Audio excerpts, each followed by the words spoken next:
गत दिनों टांडा के अंदर जसवा प्रागपुर विधानसभा क्षेत्र के वरिष्ठ कांग्रेसी नेता ने हिमाचल प्रदेश के एक वरिष्ठ पुलिसकर्मी के साथ दुर्व्यवहार किया। उन्होंने, जो प्रत्यक्षदर्शी लोग हैं, जैसा कि ये बताया गया है कि उन्होंने जो महिला अफसर थी उसके साथ बदतमीजी की।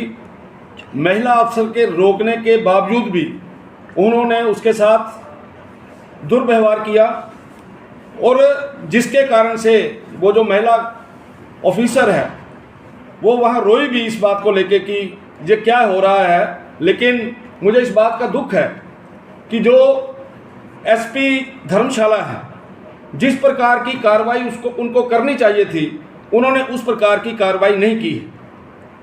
ये बड़े दुख का विषय है कि एक वरिष्ठ अफसर, एक वरिष्ठ महिला जिसके साथ इस प्रकार का दुर्व्यवहार होता है और उसका अपना ही विभाग का जो हेड ऑफ द डिपार्टमेंट है वो राजनीतिक सेक्शन के चलते हुए इस केस को दबाने की कोशिश करते हैं।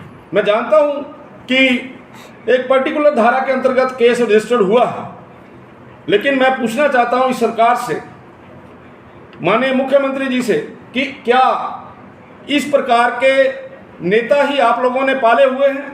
क्या कारण है कि इस प्रकार की घटनाएं समय समय के ऊपर हिमाचल प्रदेश के अंदर होती हैं?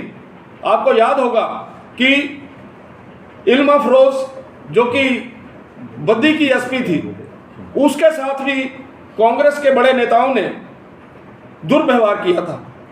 उसने भी न्याय मांगा था, लेकिन उसको भी न्याय नहीं मिला, उसको भी वहां से बदला गया।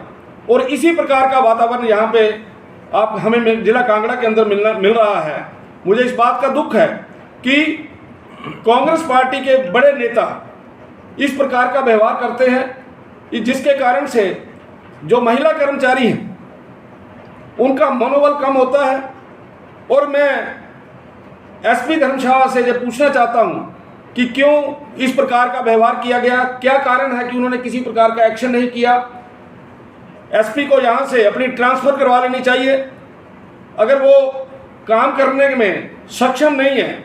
और मैं तो जसवा प्रागपुर की जनता से निवेदन करूंगा कि ऐसे अफसर के दफ्तर में चूड़ियां भेजी जाएं ताकि वो चूड़ियां पहनकर वहां पे बैठे, जिस प्रकार का ये वातावरण आज की तारीख में देखने को मिल रहा है। कांग्रेस की सरकार के अंदर महिलाएं सुरक्षित नहीं है। कांग्रेस के राज के अंदर महिला कर्मचारियों के साथ इस प्रकार का दुर्व्यवहार हो रहा है। मैं आपके चैनलों के माध्यम से ये अपील करना चाहता हूं कि सीसीटीवी की फुटेज जो वहां की हैं उनको लिया जाए और सख्त धाराएं लगाकर ये जो है एक्शन किया जाए। और मुझे यह भी पता चला है कि एक महिला विधायक लगातार पिछले 2 दिनों से उस महिला अफसर को, जिसका उत्पीड़न हुआ है, उसको मनाने में लगे हैं। ये मैं बड़ा दुख होता है जब मैं इस प्रकार की बातें सोचता हूं। कांग्रेस का क्या मूल सिद्धांत यही है, या क्या कांग्रेस इसी प्रकार के सिद्धांतों पे काम करती है? क्या कांग्रेस के समय में महिलाएं सुरक्षित नहीं है? आपके चैनल के माध्यम से मैं मांग करता हूं कि इस पर्टिकुलर केस में, जिसमें जसवा प्रागपुर का ये कांग्रेसी नेता जिसने ये व्यवहार किया है, उसको उचित दंड मिलना चाहिए। मुख्यमंत्री जी का टांडा का दौरा था, उन्होंने टांडा हॉस्पिटल के अंदर वहाँ पे आना था और वहाँ पे एक कार्यक्रम रखा गया था, लेकिन वो चंडीगढ़ से उनकी फ्लाइट नहीं आ पाई। और उस दिन जो मंत्रियों का काफिला है वो वहाँ से जा रहा था। हेल्थ मिनिस्टर का काफिला गया, उसके बाद चंद्र कुमार जी का काफिला गया, उसके बाद ये नेताजी की गाड़ी भी उनके पीछे चली थी, जिसको उन्होंने रोका। उन्होंने पूछा कि आप कौन हैं, आप क्यों गाड़ी आगे ले जा रहे हैं? गाड़ी आपकी आगे नहीं जाएगी, आप किसी कॉन्स्टिट्यूशनल पोस्ट पर हैं तो बताइए। तो उन्होंने उसके साथ दुर्व्यवहार किया। उन्होंने वहाँ पर किस प्रकार की भाषा का प्रयोग किया जो मैं यहाँ नहीं बता सकता हूँ, लेकिन जो भी किया गया है वो शर्मनाक है। और माननीय मुख्यमंत्री जी को इस सारे विषय का संज्ञान लेना चाहिए।